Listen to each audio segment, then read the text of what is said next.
பக்தி ஒலி நேயர்கள் அனைவருக்கும் அன்பான வணக்கங்கள். இன்னைக்கு நம்ம என்ன பார்க்க போறோம் அப்படின்னாக்க, ரொம்ப பியூட்டிஃபுல்லான புரட்டாசி மாசம்னு சொன்ன உடனே நம்ம எல்லாருக்கும் ஞாபகம் வருது அந்த ஸ்ரீமன் நாராயணமூர்த்தியான திருப்பதியில கோவிந்தனாக குடி கொண்டிருக்கக்கூடிய அந்த பெருமாள் ஞாபகமும் எல்லாருக்குமே பெருமாள் ஞாபகம் தான் வரும். அதுல ஸ்பெசிபிக்கா திருப்பதி பெருமாளை தான் எல்லாருக்கும் ஞாபகம் வரும்.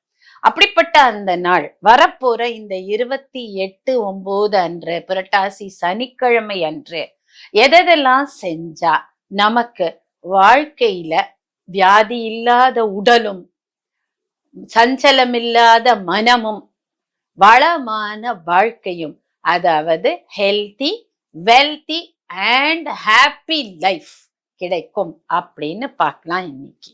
ஓகே, எல்லாரும் என்ன ஒரு சந்தேகம் வரும் முதல்லன்னா, எப்படி நாங்க இந்த புரட்டாசி சனிக்கிழமை சுவாமிக்கு நைவேத்தியத்துக்கு தளிக படைக்கிறதுக்கு ஏற்பாடு பண்ணலாம் அப்படிங்கிறது கொஸ்டின்.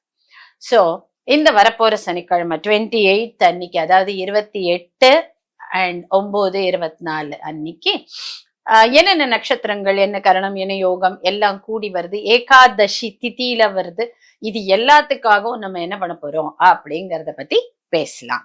என்ன பேச போறோம் அப்படின்னாக்க, ஃபர்ஸ்ட் ஆஃப் ஆல் நீங்க எல்லாரும் கொஞ்சம் வீட்டுல இருக்கிற அத்தனை பேரும் சேர்ந்து பண்றது இது குடும்ப நலனை ஓங்கறதுக்கு உதவும்.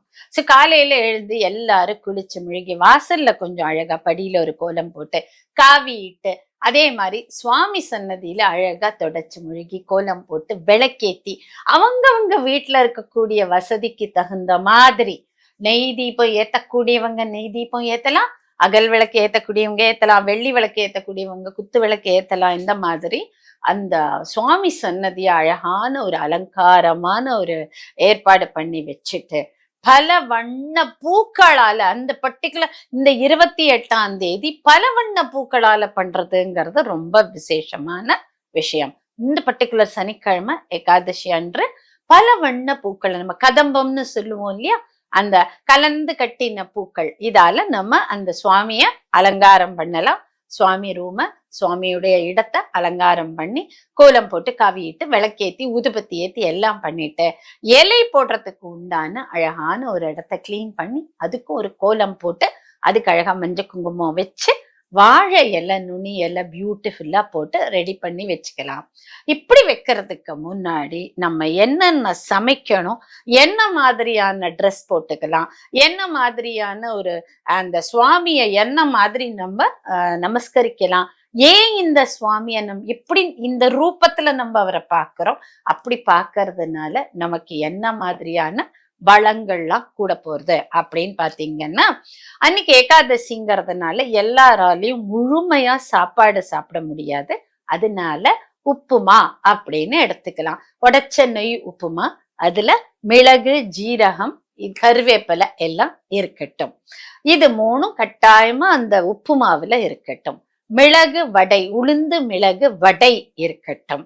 பயத்தம் பருப்பு பாயசம், பாசி பருப்பு, பயத்தம் பருப்புனா என்ன, பாசி பருப்பு பாயசம் இருக்கட்டும். இந்த உப்புமாலையோ இதுலயோ கொஞ்சம் நெய் விட்டுக்கோங்க, கொஞ்சமா உங்களுக்கு அந்த உப்புமா மேல இருக்கக்கூடிய நெய். இது வரைக்கும் உங்களுக்கு நெய்வேத்தியம் ஏகாதசி விரத நாளா இருக்கிறதுனால பண்ணறதுக்கு ரெடி பண்ணி வச்சுக்கோங்க. இது எல்லாத்தையும் அந்த இலையில அழகா பருத்தி வச்சுக்கோங்க. இதுக்கப்புறம் ஒரு ஜபமானது பண்ணணும். எப்படி பண்ணணும், முதல்ல இது எல்லாம் பண்ணும் போதே இந்த திருப்பதி பெருமாள் அன்றைய நாள் எப்படி உங்களுக்கு என்ன மாதிரி உங்களுக்கு வரம் கொடுக்க போறார் அப்படின்னு பாத்தீங்கன்னா, அழக ஆதிசேஷன் மேல் பள்ளி கொண்ட ரங்கனாவும் மகாலட்சுமியாகவும் நமக்கு வரம் கொடுக்க போறா. ஏன்னா அன்றைய நாளானது திதி யோக கரணங்கள் எல்லாத்தையும் இணைச்சு பார்த்தா அழகா ஆதிசேஷன் மேல பள்ளி கொண்ட ரங்கன் எப்படி நமக்கு வரம் தருவேரோ, மகாலட்சுமி தன்னுடைய காலடியில இருக்கட்டும், அந்த மாதிரி அழகாக ஒரு ஆசீர்வாத முத்திரையோட ரங்கநாதனாக, ஆதி ரங்கனாக, ஆதி நாராயணனாக நமக்கு வரம் கொடுக்க போறார். சோ அப்படிப்பட்ட அந்த ஆதி நாராயணன், ஆதி ரங்கனை எப்படி நம்ம என்ன மந்திரம் சொல்லி ஜபிக்கலாம் அப்படின்னு பார்த்தாக்க, ஸ்ரீரங்கன் அப்படின்னோ ஸ்ரீரங்கா அப்படின்னோ கூப்பிடலாம். ஓம் ஸ்ரீரங்கா, ஓம் ஸ்ரீரங்கேஷா இப்படின்னு உங்க வாயில எது ஈஸியா வருதோ அதை எடுத்துக்கோங்க. ஸ்ரீரங்கா, ஸ்ரீரங்கநாதா, ஸ்ரீரங்கநாதா, ஸ்ரீரங்கநாதா அப்படின்னு கூட்டாலே உங்களுக்கு தேவையான அத்தனையும், ஸ்ரீனாலே மகாலட்சுமின்னு அர்த்தம். ரங்கநாதன் அப்படின்னா யோசிச்சு பாருங்களேன், ஒரு ஆறாம ஒரு படுத்துன்னு இருக்கிற ஒரு அமைதியான ஒரு நிலையில காலடியில தாயாரோட, வயத்துல பிரம்மாவோட, ஆதிசேஷன்கிற அப்படியே அந்த ஆதிசேஷன்கிற மெத்தென்ற பஞ்சசயனத்துல அழகா படுத்துட்டு இருக்கிற அந்த பெருமாள் எவ்வளவு குளிர்ந்து இருப்பார். அப்படிப்பட்ட அந்த சந்தோஷமான தருணத்துல அவர்கிட்ட போய் நம்ம வரம் கேட்டா கேட்கறதுக்கு முன்னாடி கொடுத்துருவாருல. யோசிச்சு பாருங்க, நம்ம வீட்டுல அப்பா அந்த மாதிரி ரெஸ்ட்ஃபுல்லா இருக்கிறச்சே, அப்பா எனக்கு ஒரு கார் வேணும், அப்பா எனக்கு ஒரு பைக் வேணும் அப்படின்னு கேட்டா, என்னடா தங்கம் வேணுமா, சரி நான் வாங்கி கொடுத்துறேன் அப்படின்னு சொல்லுவாரு இல்ல. அது மாதிரி ஓம் ஸ்ரீ ரங்கேஷா, ஓம் ஸ்ரீ ரங்கநாதா, ஸ்ரீரங்கநாதா, ஸ்ரீரங்கேஷா அப்படிங்கிற மந்திரத்தை 18 தடவையிலிருந்து 108 தடவை வரைக்கும் கட்டாயமாக சொல்லுங்கள். 108 தடவை ஜபம் பண்ணிட்டு அழகா இந்த நீங்க படையல் வச்சிருக்கீங்க இருக்குல்ல, வாழையில வச்சிருக்கக்கூடிய இந்த தளிகை எல்லாத்தையும் அவருக்கு நெய்வேத்தியம் பண்ணிட்டு வீட்டில் இருப்பவர்கள் அத்தனை பேரும் சாப்பிடலாம். யாருக்காவது தானமும் பண்ணலாம். தானம் பண்ணும் போதே ஸ்ரீரங்கா என்ன சொல்லுவான், எப்பவுமே யாம் பெற்ற இன்பம் பெருக இவ்வையகம்ங்கிற வார்த்தைக்கு தகுந்த மாதிரி நம்ம இந்த பிரசாதத்தை சாப்பிடுறது பத்தாததுக்கு அக்கம் பக்கத்துல இருக்கிறவங்களையோ, ஒரு சுமங்கலிகளையோ, இல்ல வடுக்கள்னா கல்யாணம் ஆகாதவங்க தம்பதிகளையோ, குழந்தைகள் பாலையையோ, இப்படி யார வேணா கூப்பிட்டு இந்த பிரசாதத்தை கொஞ்சம் கொடுத்துட்டு நீங்களும் சாப்பிடுங்க. இல்ல நம்ம வீட்டுல வேலை செய்யறவங்க ஏழை எளிய மக்களுக்கு சாப்பாடு போடுங்க. அன்னைக்கு அன்னதானத்தை விட பெரிய கர்ம வினைய போக்கக்கூடிய விஷயம் எதுவுமே இருக்க முடியாது. அதனால அன்னைக்கு தேதியில உங்களால என்ன முடியுமோ அந்த அன்னதானத்தையும் செய்யலாம். ஓகே, இத எந்த நேரத்துல செய்யலாம் அப்படின்னு பாத்தீங்கன்னா, இந்த 28ஆம் தேதி சனிக்கிழமை 12 1 மணிக்குள்ள செய்யலாம். இல்லைன்னா 10 11 மணிக்குள்ள செய்யலாம். இந்த 2 டைம் சொல்றேன். 10:30 11 அண்ட் 12 1 இந்த 2 நேரத்துல ஒரு நேரம் அழகான தளிகைய வாழலையில அழகா சுவாமிக்கு எடுத்து வச்சு, உங்களுக்கு துளசி தீர்த்தம், துளசி எல்லாம் சுத்தி வச்சு நைவேத்தியமா அழகா அவருக்கு கொடுத்துட்டோ, தானம் பண்ணிட்டோ, அப்புறம் நீங்க சாப்பிடுங்க. கட்டாயம் ஸ்ரீரங்கநாதா, ஸ்ரீரங்கா, ஸ்ரீரங்கா, ஸ்ரீரங்கா, ஸ்ரீரங்கா, ஸ்ரீரங்கா, ஸ்ரீரங்கான்னு 108 தடவை ஜபம் பண்ணுங்கோ.